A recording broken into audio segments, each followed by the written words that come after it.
2020년 7월 27일 월요일 새벽 묵상입니다.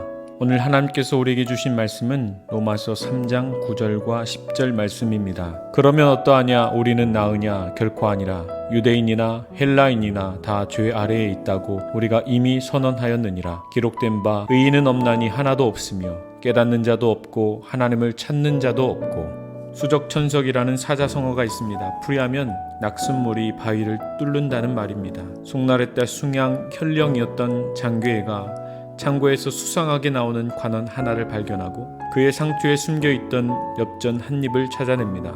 이에 엄하게 벌을 내리자 억울하다고 했지만 장괴에는 관원에게 일일 일전, 천일 천전이라며 사형을 집행하게 되었다고 합니다.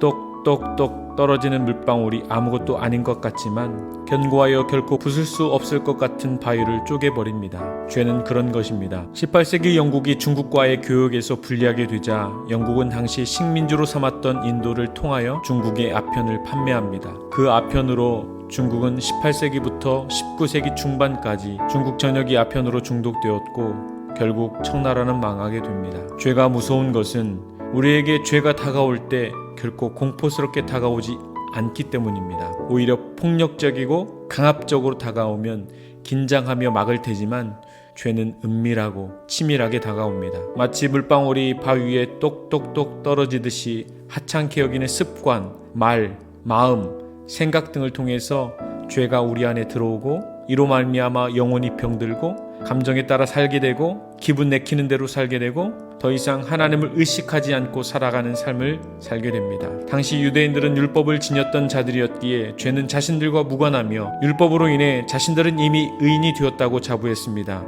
그러나 결코 그들도 죄로부터 자유로울 수 없었습니다. 사도 바울의 표현처럼 저들은 율법을 지녔음에도 하나님을 찾지 않고 다들 잘못된 길을 접어들어 쓸모없는 인생이 되었고 선을 행하지도 않고 열린 목구멍으로 저주와 독설을 말하고 교만하여 하나님은 안중에도 없는 그런 삶을 살았던 것입니다. 사랑하는 성도 여러분, 그러므로 우리가 성령 충만하여 항상 깨어 있어야 합니다. 자칫 깨어 있지 않으면 죄로 인하여서 하나님과 관계가 끊어지게 됩니다. 우리가 의인이 될 수 있는 것은 하나님과의 관계가 여전히 유지되고 있기 때문입니다. 헬라어로 죄는 하마르티아입니다. 마치 우리말인 하마터면이라는 말과 발음이 매우 유사합니다. 하마터면 죄를 짓게 되기에 깨어있으라 말씀하는 겁니다. 오늘도 살아계신 하나님께서 죄의 모든 권세에서 우리를 지키시길 원하며 사면의 방패가 되셔서 온갖 죄로부터 안전하게 보호하여 주시기를 기도합니다. 다윗은 시편 19편 13절에 이렇게 고백합니다. 주의 종이 알고도 죄 짓는 일이 없게 하시고 그 죄가 나를 지배하지 못하게 하소서. 그러면 내가 흠이 없게 되고 큰 죄에서 결백할 것입니다 라고 고백하였습니다. 죄가 우리의 영혼을 좀먹지 않도록 죄는 어떤 죄라도 예수 그리스도의 이름으로 선포하여 물리치는 은혜가 있기를 기도합니다.